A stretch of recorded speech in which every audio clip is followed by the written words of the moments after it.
Muy buenas noches, ¿qué tal? ¿Cómo están? Gracias por acompañarnos en Periodísticamente. Esta noche vamos a tener a dos candidatos políticos muy importantes, son outsiders.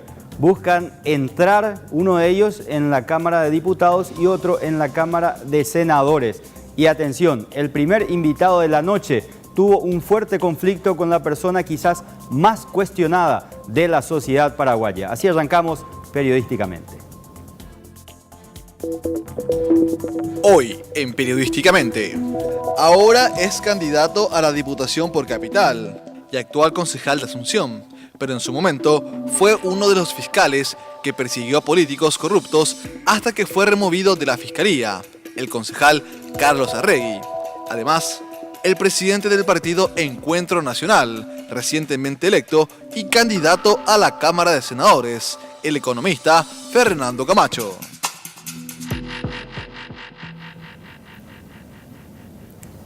Así mismo es, estamos hablando de Carlos Arregui, ex fiscal, candidato a diputado. ¿Qué tal, Carlos? ¿Cómo te va? Hola, Pablo. Realmente un gusto estar contigo y compartir aquí con la audiencia. Sí, estamos candidatándonos para la Diputación por Capital, por el Partido Democrático Progresista, con muchas expectativas, muchas ganas y mucho entusiasmo por el encuentro que estamos teniendo con la gente ya en nuestros recorridos ahora. Vamos a hablar muchos temas. Ahora estamos todavía un poco de vacaciones.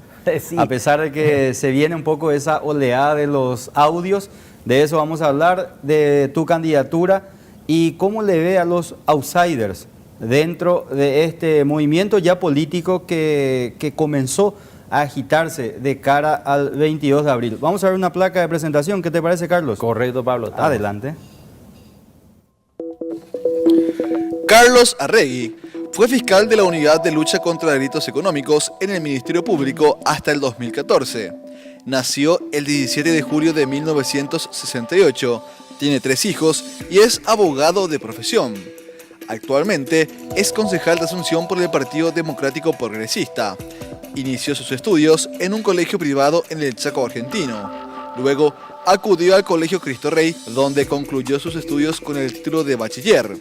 La etapa universitaria la realizó en la Facultad de Derecho de la Universidad Nacional de Asunción. Comenzó a trabajar en el Palacio de Justicia en el año 1991.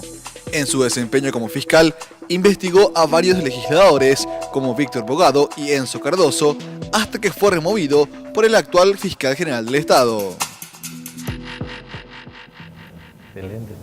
¿Fuiste removido por Díaz Verón? Sí, de hecho fue eso, él buscó el encasillamiento de llamarlo de otra manera nomás, que él dijo que era un traslado por mi buen desempeño. Yo tengo todo documentado de la época, en la resolución decía que necesitaban una persona con mi perfil en el departamento central y por eso el traslado.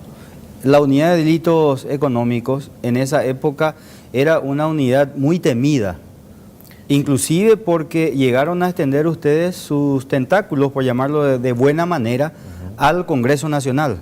Así mismo, Pablo, y históricamente la unidad se caracterizó por ser una unidad muy independiente, que había pasado ya varios fiscales generales y era un cuerpo de gente realmente muy preparada, muy entrenada, en el cual la institución había invertido, había capacitaciones que se realizaron inclusive en el extranjero.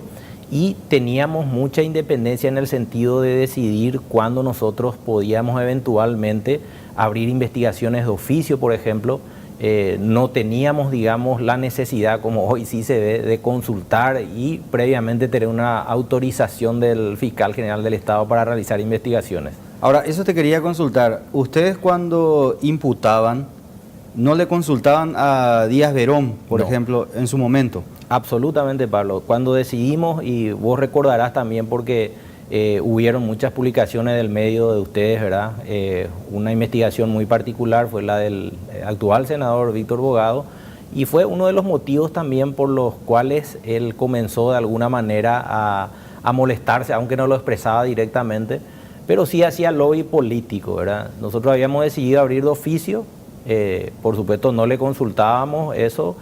Nosotros siempre consideramos que el factor sorpresa y la reserva en la investigación era un factor fundamental para el éxito de las mismas, ¿verdad? Y eso me comentan inclusive ex colegas, fiscales que están en la unidad, que eso desapareció hoy en día.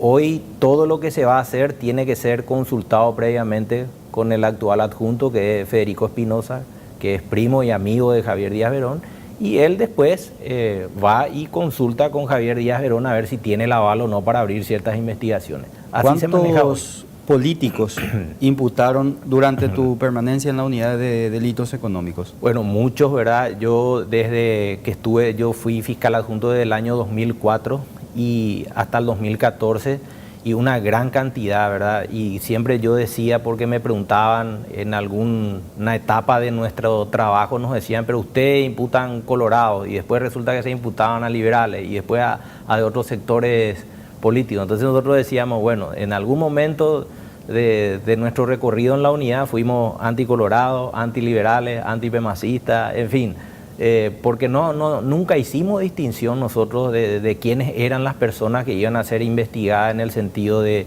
si a qué sector político, a qué ideología pertenecían. Nosotros analizábamos hechos, esa era nuestra función, y en base a esos hechos analizados se decidía o no realizar investigaciones.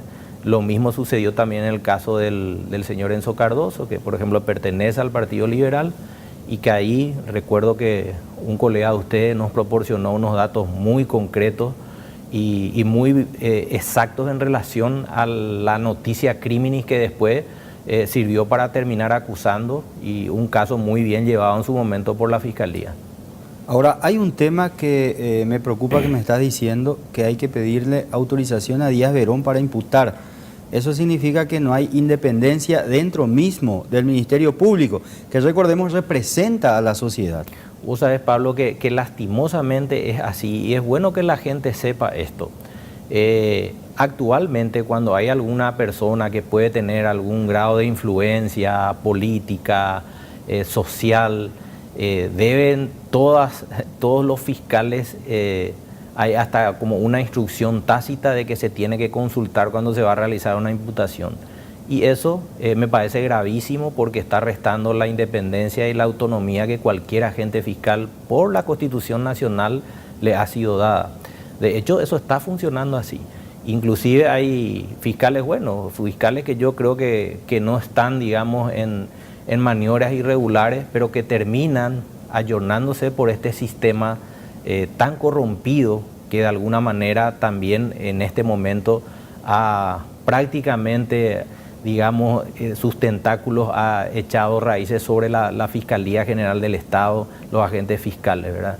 Y lastimosamente ese es un efecto que se va replicando en todo el interior del país, ¿verdad? Vos charlas con los fiscales, yo tuve oportunidad de dar varias charlas con algunos ex colegas, ellos te expresan ese temor porque no tienen la garantía de la institución, ¿verdad? Hoy está muy degradada, entonces ellos saben que hacer, por ejemplo, alguna imputación que no fue consultada y que de alguna manera puede perjudicar a ciertos sectores de poder, ellos probablemente iban a estar en el jurado de enjuiciamiento. Así funciona, sigue funcionando así. O sea, el jurado de enjuiciamiento es una especie de garrote. De garrote, totalmente, ¿verdad? Y yo creo que celebro mucho lo que está haciendo Eduardo Peta, un ex colega también.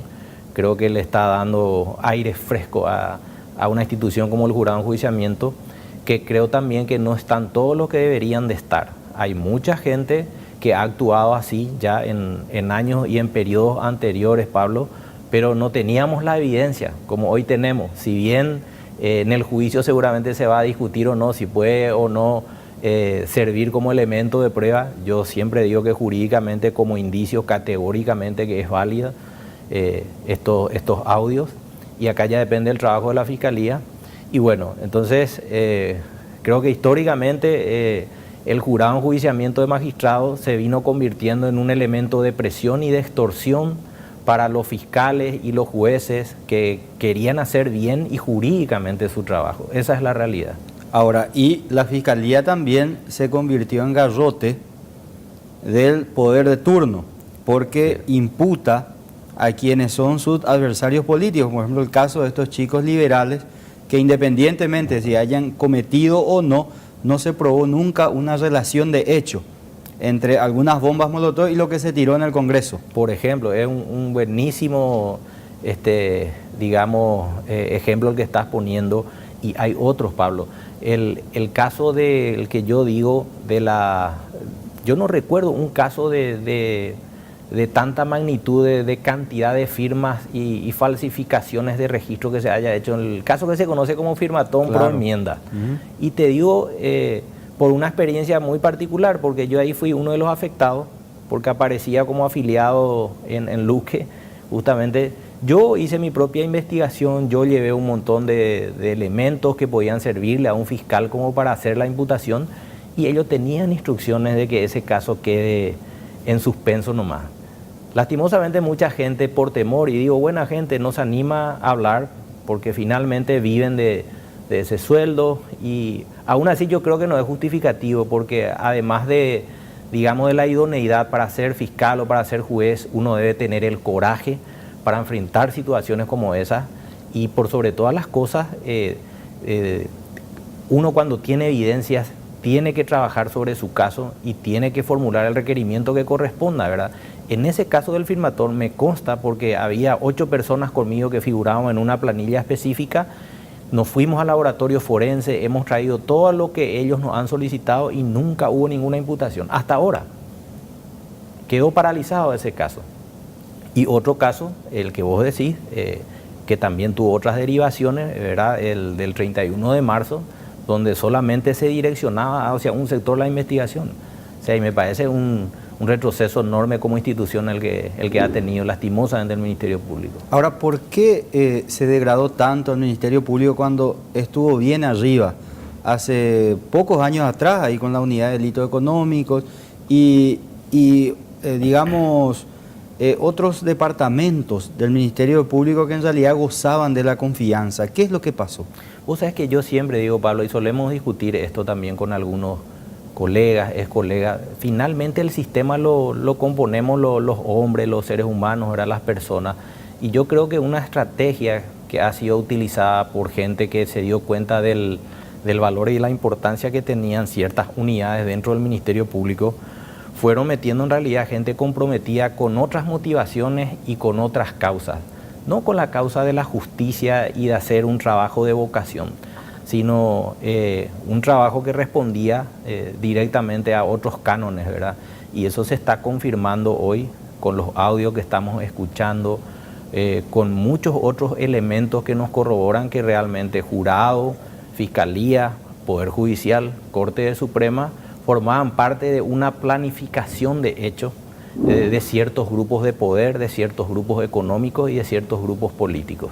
Sí, estamos viendo eso, esa trilogía casi macabra entre el jurado de enjuiciamiento, el Ministerio Público, el sector, digamos, político, que maneja más o menos un esquema así. Ahora, el caso de Liliana Alcaraz, la fiscala, excelente trabajo. Sí. Vio, escuchó, fue hasta Ciudad del Este, ya lo imputa a el diputado liberal Carlos Portillo, por ejemplo. O sea, eso es un trabajo de investigación. Así mismo, Pablo. O sea, agarrar los indicios, ir a ver con los afectados qué pasó, tomarle la declaración y luego proceder a la imputación. Claro, y vos sabés que uno ve dentro de la misma unidad de delitos económicos y anticorrupción la diferencia de criterio en la investigación.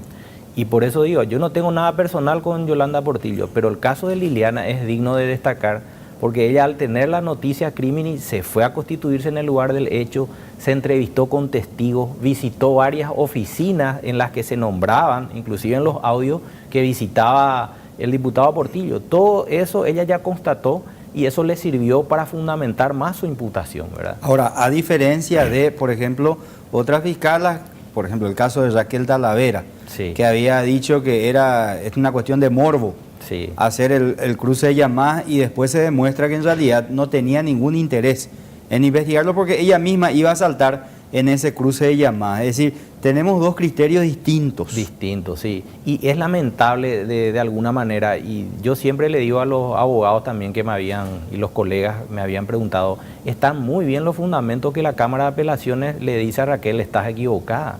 En realidad el cruce de llamadas es muy relevante para casos como este y te va a dar un panorama para el que vos como fiscal puedas ir uniendo y atando elementos con otros indicios que se tienen. Entonces, claro, está muy bien ese fallo como para que siente un precedente también de alguna manera para que algunos fiscales, como el caso de Raquel Fernández, no se vean tentados nuevamente a utilizar argumentos tan absurdos como ese. Ahora, la defensa siempre va a atacar el origen de los audios, la legalidad de la obtención o no. Pero particularmente yo creo, me vas a corregir, Carlos, si es procedente o no. Siempre yo comparo con el caso, por ejemplo, de un homicidio. Ocurre un homicidio con arma de fuego, Sí. y la policía lo primero que quiere saber es si el arma está registrado o no, y deja de lado el homicidio. Sí. O sea, es una situación casi parecida. Y vos sabés que, Pablo, yo te escuché en un programa periodístico con otro colega hablando de eso, y te doy la razón en eso, porque es así. Acá lo que te sirve, nadie está hablando luego de que sean los audios la prueba en casos como este, pero sí son elementos indiciarios que vos como fiscal tenés que hacer, porque eso te pide la ley, el trabajo de ir uniendo con otros indicios. Ese es el trabajo de un fiscal. En este momento yo veo, y mi percepción es que se está perdiendo un tiempo demasiado importante en relación a ese trabajo de concatenación con otros elementos que pueden ser eventualmente después probados en la instancia pertinente. En su momento se puede atacar seguramente, y es estrategia de los abogados defensores, están en su papel, pero acá es demasiado importante el papel que los fiscales puedan hacer en la recolección de otros elementos que vayan demostrando lo que claramente en esos audios se está dando a entender qué es lo que sucedía, cómo sucedía, quiénes eran los protagonistas. Este es un trabajo de la Fiscalía. La Fiscalía, yo siempre digo, y recordamos una experiencia cuando recién iba a entrar en vigencia el nuevo Código Procesal Penal en esa época, en el año 2000, ¿verdad? Habíamos ido a visitar cómo funcionaba en Córdoba, que tenía el mismo sistema, y veíamos cómo trabajaban los fiscales, ¿verdad? Cómo ellos, a partir de una noticia como esta, ¿verdad?, de tener un audio, por ejemplo, ellos iban hilando con otros elementos que después les servían como prueba en el juicio.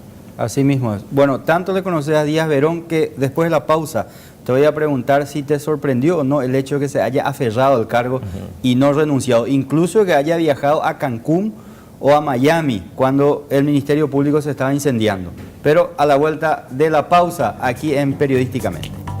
Le hacía la consulta al doctor Arregui antes de ir a la pausa si le sorprendió que haya ido en primer término a Cancún el fiscal general Díaz Verón cuando se estaba incendiando el Ministerio Público, y dos, a su retorno no renunció cuando todo el mundo esperaba que dé un paso al costado porque va a ser investigado por una subordinada. Sí, y realmente me parece lamentable eso, Pablo. Fíjate vos que ahí, además de ser subordinada también, yo siempre digo de que en este caso el fiscal adjunto actual, Federico Espinosa, tendría que haber dado también un paso al costado, por lo menos de manera temporal.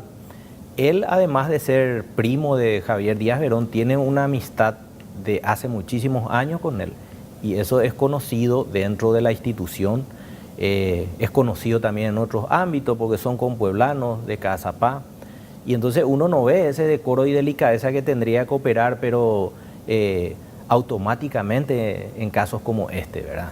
¿Con qué objetividad Yolanda va a poder de alguna manera realizar ciertas diligencias que en casos de enriquecimiento ilegítimo resultan invasivos, porque uno tiene que indagar el entorno de la persona investigada, tiene que indagarle a los allegados? Nosotros hemos tenido causas en la unidad donde hemos tenido que llamar a los hijos a declarar, por ejemplo, ¿verdad? Porque a veces se hace necesario, uno coteja el nivel de vida que está llevando, o la tarjeta de crédito que, por ejemplo, pueden usar los hijos, la esposa, o a veces hasta los parientes políticos, y hay relación. Entonces uno necesita de alguna manera agotar todas las instancias. Por eso yo decía, es una investigación invasiva y que me parece realmente una cuestión muy poco ética de parte de algunos actores, en este caso, que no decidan apartarse, ¿verdad? Es imposible que Yolanda, por más buena voluntad que tenga, realice una investigación objetiva. Y aparte, Pablo, la ley orgánica del Ministerio Público le sigue dando muchas atribuciones al fiscal general. Él, por la ley orgánica del Ministerio Público, puede, por ejemplo, pedir informes sobre su propia causa. Y aunque no fuera procesado, él tiene la facultad de pedir informes sobre todas las causas. Eso figura en la ley orgánica, ¿verdad? Puede armar equipos de investigación, dice nuestra normativa orgánica, nuestra ex normativa orgánica, ¿verdad? del Ministerio Público. Entonces le da demasiadas facultades como para que él de alguna manera sutilmente inclusive pueda estar vigilando qué es lo que se está haciendo paradójicamente en una causa donde a él se le está investigando. Claro, ahí está el riesgo. De hecho, ya su primo es adjunto. Primo y amigo además. Primo y amigo, exactamente, es adjunto. Y a eso se suma que ella él le puede controlar a la fiscala sobre su investigación. Es así. Ahora, ¿no le dejan renunciar o él no quiere renunciar? Vos sabés que yo creo que él tiene protección política y de alguna manera él representa un eslabón en un esquema muy bien planificado del cual no puede desprenderse así nomás. Ahora, ¿cómo hacer en estos casos? Te llevo ya al plano un poco legislativo. Sí. Aunque te candidatas a diputado, Sí. Suponete que sos senador Sí. y tenés que elegir entre la reconducción tácita, muy discutida también, Ajá. y la elección de Sandra, lo que implicaría también reconocer todo ese proceso tan Ajá. criticado del Consejo de la Magistratura. Sí, vos sabés que es muy difícil ese planteamiento en el contexto actual que estamos viviendo, ¿verdad?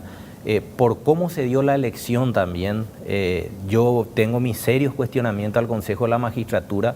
Creo que la idea que tuvo Enrique Riera en un primer momento fue muy buena y funcionó a medias, ¿verdad? Desde el momento que él se retiró, comenzaron nuevamente viejos vicios, resucitaron, como dicen algunos, fantasmas, y se comenzaron a operar de manera diferente nuevamente. Entonces yo creo que esa terna definitivamente debe ser de vuelta, comenzar nuevamente el proceso, ¿verdad?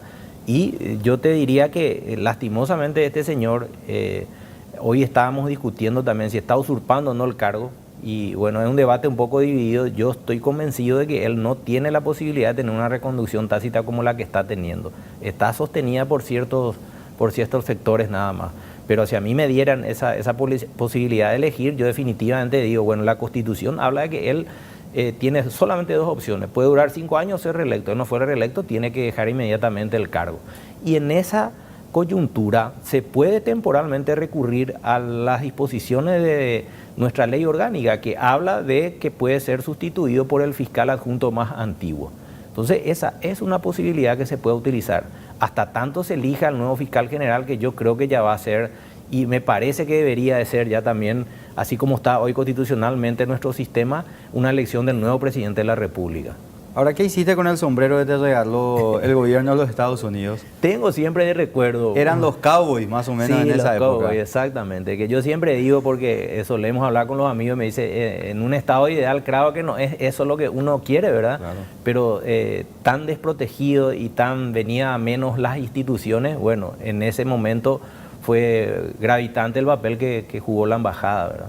Exactamente. Así es. Y sigue haciéndolo. Sigue haciéndolo. Porque en momentos candentes y difíciles, recordemos el proyecto de enmienda inconstitucional, donde la embajada emite un comunicado muy fuerte.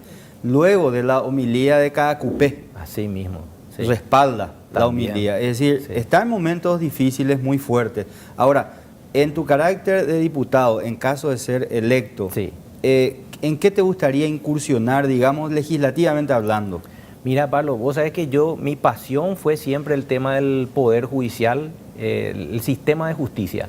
Yo entré muy joven ahí, hice carrera, pues comencé ordenanza sin sueldo, hasta que a los 1 año y medio, recuerdo que con el profesor Irala Burgos entré a trabajar, ¿verdad? Fui relator de él, hice la carrera hasta llegar a fiscal. Entonces, yo quiero, mi anhelo más profundo es lograr una transformación profunda del poder judicial, del sistema de justicia. Hablamos con mucha gente en relación al tema de que eso se tiene que dar a través de una reforma constitucional, y yo les digo, sí, es cierto, pero si no se da esa reforma, lo que yo me comprometo de llegar al Parlamento es en trabajar en unas modificaciones ya nomás que tenemos inclusive preparadas con algunos colegas del Jurado de Enjuiciamiento de Magistrados y del Consejo de la Magistratura. Hoy mismo yo creo que ya se pueden dar ciertas diferencias, porque finalmente, como yo digo, depende también de la voluntad de los hombres que están en las instituciones. Y hablando con Eduardo Petal me decía, mira, ya vamos inclusive a procurar que nuevamente dentro del Jurado de Enjuiciamiento de Magistrados se oralicen los procedimientos, que me parece excelente, y yo quiero trabajar en eso. Veo que otro tema, por ejemplo, que para mí es demasiado importante, es trabajar en las modificaciones que se hicieron en la Comisión Nacional de Reforma en el Código Penal, en el Código Procesal Penal. Resulta que hoy tenemos leyes penales especiales, por ejemplo, que no tienen nada que ver con la parte programática del Código Penal, esa parte especial, y de alguna manera veo que, por ejemplo, tenemos esta ley 5777, está sancionada, pero no tiene, está la ley, digamos, expuesta tal cual, pero no tiene ninguna sanción. Por ejemplo, eso encontramos hoy. Entonces, con algunos colegas decimos, bueno, si llegamos al Parlamento debemos de trabajar en un digesto jurídico, debemos de tener una centralización de un montón de normativas que hoy están dispersas y que lo que hacen más que nada es confundir al operador de justicia. Esos son, digamos, propuestas concretas que yo tengo para el Parlamento, y trabajar también para el ciudadano asunceno en el sentido de lograr que Asunción tenga un estatus diferente, ¿verdad? Que no sea solamente un municipio, sino que pueda ser elevada a la categoría de gobernación. ¿Coincidís con Efraín Alegre entonces? Sí, en eso coincidimos. Gobernación, Asunción. Sí. Estamos, bueno, esa es mi propuesta, ¿verdad? De hecho, estábamos trabajando ya en la concejalía con eso, ¿verdad? Y creemos que, bueno, a un tiempo de que Asunción cumpla 500 años, creo que se merece ese estatus de gobernación y que pueda de alguna manera también recibir las transferencias que le corresponden como las gobernaciones actualmente reciben. Ocurre que Asunción hoy no tiene ya una ley de capitalidad. Vemos que otras capitales, por ejemplo, La Paz, reciben una suma importantísima del gobierno central para la realización de obras, de infraestructura, ¿verdad? Quilmes, que es un suburbio de Buenos Aires, recibe casi 400 millones de dólares anuales para inversión nomás, ¿verdad? Y Asunción, prácticamente con lo que se paga y la recaudación que tiene y lo que se gasta en salarios, en gastos rígidos, queda prácticamente sin posibilidades de invertir en obras. Claro, pero lo que pasa es que intendente que sube no se anima a echar funcionarios, porque eso es un castigo electoral para él finalmente. Es así, Pablo, y lo digo porque también nosotros tuvimos oportunidad de confrontar muy fuertemente este año con ese sistema prebendario y clientelar, ¿verdad? Que va a ser seguramente un costo, pero algún intendente tiene que asumir ese costo, ¿verdad? Alguna vez se tiene que dar eso y terminar con este sistema tan perverso.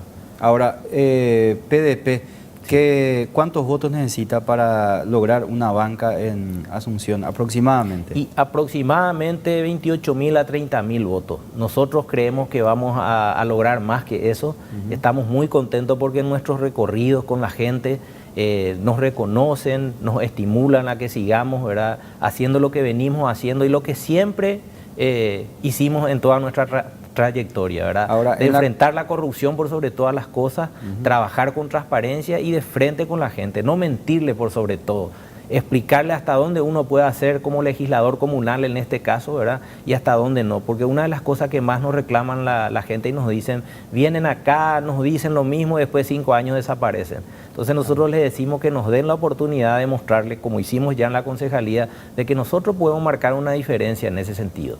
¿Cuántos votos tuviste para ser concejal? Y yo tuve 17.000 votos. Y ahora necesito, digamos, 10.000 votos más aproximadamente. Sí. Ahora, ¿cómo hace el PDP para financiarse? ¿Cómo es visita casa por casa? ¿Hacen cena tipo los colorados? ¿Cómo es la bueno, cosa? mira, hacemos un montón de actividades, ¿verdad? Le solemos llamar causa por causa. Y realmente hacemos a pulmón. Mira, yo, bueno, tengo el apoyo de compañeros de colegio, que de repente ellos me van a ayudar para mi propaganda, que tiene que ver con remeras, con gorritos, con algunos pasacalles, cuando llegue la época en que podamos poner los pasacalles, ¿verdad? Después también tenemos programado hacer un almuerzo, una cena, ¿verdad? Y como sabrás, los recursos del partido son muy exiguos, ¿verdad? Pero lo que viene también de las transferencias que se hacen legalmente, ¿verdad?, se utiliza también para la campaña, de acuerdo a lo que la ley establece, ¿verdad? Pero es un monto muy pequeño, obviamente, el que tenemos comparado con los partidos tradicionales. Pero eso lo hace más apasionante aún porque la necesidad madre del ingenio, solemos decir nosotros dentro del partido, ¿verdad? Y hace que florezca la creatividad y, bueno, la transmisión de ideas, que uno se imagine cosas que de repente los partidos tradicionales no necesitan estar pensando, ¿verdad? Porque tienen otra realidad, pero nosotros sí, y eso nos pone más en contacto con la gente. Ahora, ustedes están dentro de la alianza Ganar. Así mismo. ¿Es una ventaja o una desventaja? Porque después apuntan a un solo objetivo que es la dupla presidencial, pero en la parte de diputados y senadores empiezan las divisiones. Las divisiones, pero vos sabes que yo creo que siempre solemos hablar con algunos colegas que están en otras carpas, inclusive yo digo, bueno, acá tenemos que apostar y por sobre todas las cosas, a lo mejor yo soy un poco romántico, me dicen eso, pero para mí es fundamental acá la tricolor. Embanderémonos con la tricolor, eso por encima de todo, y bueno, hagamos un pacto sin impunidad de reconciliación entre todos los paraguayos, proyectos éticos de realización que le podamos dejar a nuestros jóvenes, eso es lo que yo siempre estoy pregonando, inclusive con gente de muy diferente posición a la nuestra, ¿verdad? Y vos sabés que coincidimos, yo creo que tenemos que volver a acostumbrarnos a conversar y por sobre todas las cosas a escucharnos, ¿verdad? Pero como yo siempre decía, tenemos que hacer eso pero sin impunidad, porque si hay impunidad no es posible una reconciliación entre todos los paraguayos. Entonces yo creo que sí, creo que es una ventaja respondiéndote concretamente a la pregunta. Claro, ahora que ya sabemos los resultados de las internas coloradas, la victoria de Marito, ¿es festejada por ustedes o es un duro candidato? No, vos sabés que yo creo que Marito es muy buen candidato, pero nosotros estamos preparados para cualquiera de los dos. Y te lo digo sinceramente, por lo menos en mi caso y en el sentir de muchas personas con quien yo comparto todos los días, bueno, uno tiene que estar preparado. Yo comparo a veces con el fútbol. Yo soy hincha de Nacional. El Nacional tiene que estar preparado para jugar con Cerro, con Olimpia o con Trinidense, ¿verdad? Con todo respeto, ¿verdad? Y bueno, la política funciona un poco así también. Ahora, ¿cómo se les gana a los colorados? ¿Cuál es el talón de Aquiles? Hay que apuntarle. Y vos sabés que yo estuve pensando realmente de que para mí es fundamental estas experiencias de vida que podamos dar las personas que estamos integrando y que de alguna manera somos relativamente nuevos todavía en la política, Pablo. Yo soy nuevo, creo que tenemos que trabajar muchísimo en la concientización con la gente. De hecho, yo trato de hacerlo dentro de mi ámbito, que es Asunción. No es fácil, ¿verdad? Darle esos insumos básicos para que la gente, por ejemplo, conozca sus derechos, porque creo que todavía hay un grado de ignorancia muy grande en nuestra ciudadanía, ¿verdad? Entonces, para mí la clave está en llegar a la gente, en explicar las propuestas. Sobre todo, yo creo que hoy el electorado paraguayo, a pesar de que no tiene todos los elementos para decir, bueno, me están mintiendo o no, se da cuenta cuando le están de alguna manera tratando de volver a estafar, digo yo, ¿verdad? Y eso es importante, ¿verdad? Porque de alguna manera hoy el elector es más pensante y tiene la posibilidad de que ahí en las urnas, en esa soledad, ¿verdad?, pueda decidir libremente. Y apostamos a eso, ¿verdad? Nosotros siempre decimos, bueno, porque es una realidad también que nos dice, mira, acá el concejal fulano que de tal partido me trajo esto, me trajo aquello. Bueno, doña, le digo, pero eso en realidad, vos sabés que termina después de la elección, le digo. A vos lo que te conviene es que vos sigas progresando, que tus hijos puedan educarse. Vos necesitas que de alguna manera esto sea sostenible en el tiempo, no que vengan para ese día nomás te den para el asadito. Y hablamos de esa manera, ¿verdad? Estamos llegando.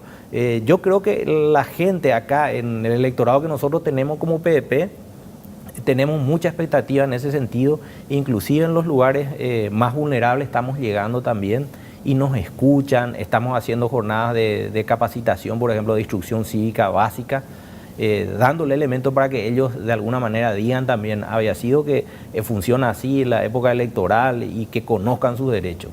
Y ahora, para mí esa es la clave. Exacto. Ahora, Rafael Vilisola no se candidata. No, él no se candidata. ¿Porque está imputado o por qué? No, fue una decisión de la conducción del partido. Yo creo que de alguna manera se ha reconocido la tarea que ha hecho Desiree Masi, ¿verdad?, como líder en el Congreso, y era el momento de darle nuevamente la oportunidad a ella también. Y aparte de eso, en la coyuntura que se vivió, hemos trabajado con mucha gente muy interesante desde el punto de vista jurídico, Guillermo Ugarte, que la va a acompañar a ella, y que de alguna manera yo creo que representan una nueva generación también en el ámbito político. Entonces creo que es darle la oportunidad también a esa gente, ¿verdad? Exacto. ¿Y por qué salió Yucio? Y Yucio, de alguna manera, nunca lo pudo expresar así tan directamente, por lo menos conmigo, ¿verdad? Pero en su momento él manifestó y nos manifestó que él quería tener su propio movimiento, que de alguna manera él ya había cumplido su ciclo en el PDP, y bueno, me parece que es una opción válida también, ¿verdad? En ese sentido, tomó su decisión. No hubiéramos querido, ¿verdad? No supimos, yo hasta ahora digo que fueron unas explicaciones muy diplomáticas, ¿verdad? Pero en realidad eso es lo que él dijo oficialmente, no tengo yo otra versión. Claro, le llevó a Emilio Fuster. Le llevó a Emilio Fuster, un ex colega también. Ojalá, y eso es muy bueno, ¿verdad? Porque hay gente que va a competir por primera vez, y yo creo que eso dinamiza, refresca un poco todo el escenario político. Exactamente. Sí. Gracias, Carlos, por venir.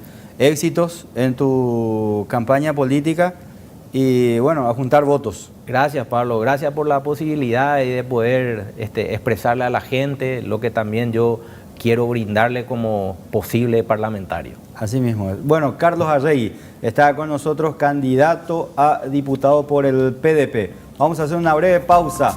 A la vuelta de ella, nuestro segundo invitado de la noche.